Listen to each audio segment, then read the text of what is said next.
Oke, baik. Assalamualaikum warahmatullahi wabarakatuh. Kembali dengan pembelajaran PKN.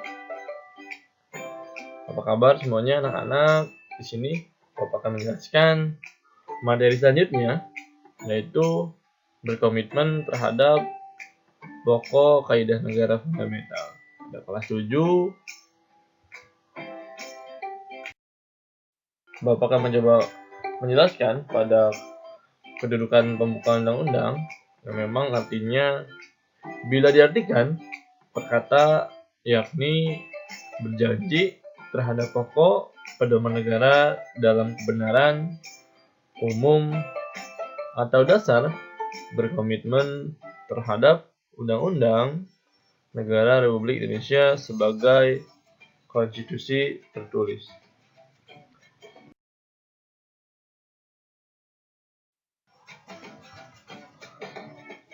Oke, selanjutnya Undang-Undang Dasar Negara Republik Indonesia yang kita ketahui ini sebagaimana teks undang-undang pembukaan yang kita sering baca pada bait pertama bahwa sesungguhnya kemerdekaan itulah hak segala bangsa, pada bait kedua dan perjuangan pergerakan kemerdekaan ini setelah sampailah kepada saat yang berbahagia, dan bait ketiga atas berkat rahmat Allah yang Maha Kuasa dan dengan didahulukan oleh keinginan luhur dan sebagainya. Selanjutnya pada bait 4, kemudian daripada itu untuk membentuk suatu pemerintahan negara Indonesia yang melindungi segenap bangsa Indonesia dan seluruh tumpah darah Indonesia dan untuk memajukan kesejahteraan umum. Nah, itu sebagaimana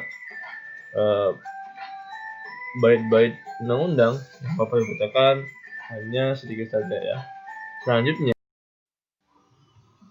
pada kedudukan pembukaan undang-undang Republik Indonesia pada tahun 1945, Undang-Undang Dasar merupakan salah satu pokok konstitusi yang memang dasar secara tertulis. Pembukaan merupakan bagian yang tidak dipisahkan dari Undang-Undang Dasar Negara Republik Indonesia. Sebelumnya ada perubahan amandemen terdiri atas pembukaan batang tubuh pada pasal-pasal dan penjelasan, sedangkan setelah perubahan amandemen terdiri atas pembukaan dan pasal-pasal. Selanjutnya, yang pertama ada hubungan pembukaan dengan proklamasi kemerdekaan. Proklamasi kemerdekaan memuat dua hal pokok, yaitu pernyataan kemerdekaan bangsa Indonesia dan tindakan yang harus segera dilakukan secara pernyataan kemerdekaan. Sedangkan pada alinea ketiga ini pembukaan Undang-Undang Negara Republik Indonesia tahun 1945 telah dijelaskan. Selanjutnya pada pembukaan ini memuat pokok kaidah negara yang fundamental, yaitu Undang-Undang Negara Republik Indonesia pada tahun 1945 terdiri atas pembukaan dan pasal-pasal. Yang kita ketahui bahwa adanya beberapa macam dari pasal-pasal, dilihat dari tata tertib hukum, keduanya memiliki kedudukan yang lebih tinggi dari pasal-pasal karena pembukaan pokok kaidah negara yang fundamental memang kita lebih ketika memiliki aturan seperti tata tertib hukum pada negara Republik Indonesia. Di sini ada gambar Undang-Undang 45 ya. Jika ada sebagai alasan lahirnya Indonesia, ada kedaulatan yang memang membawa semangat pada zamannya.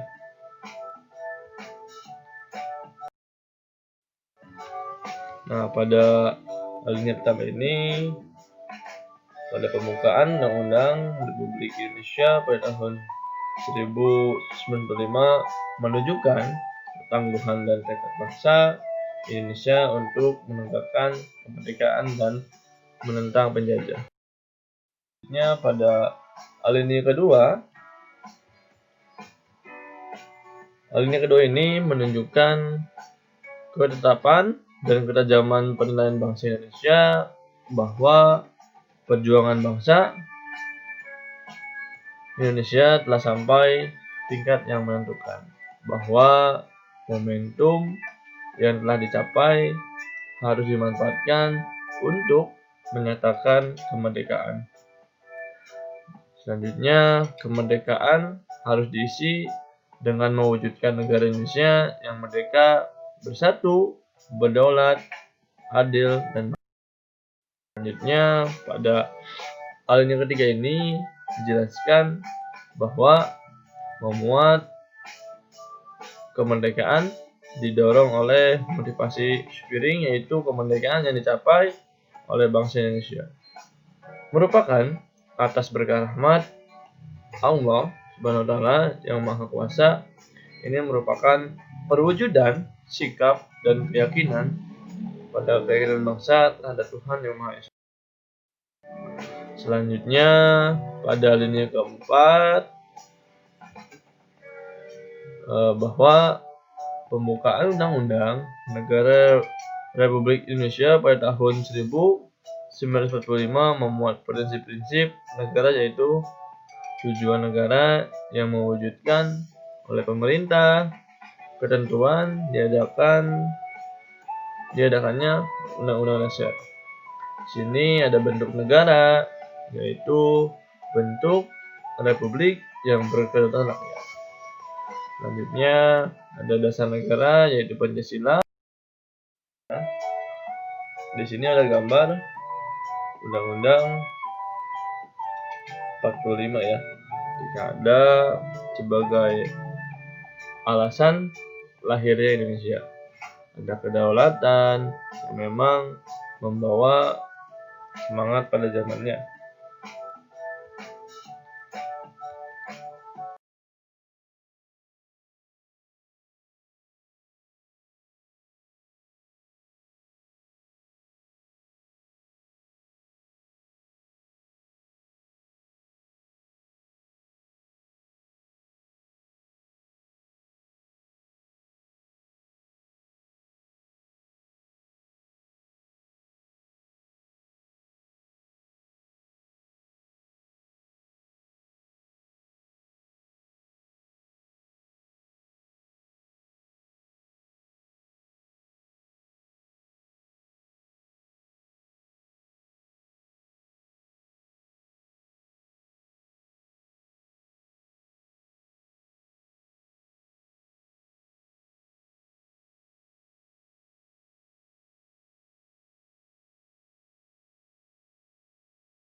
ya yang dapat Bapak sampaikan.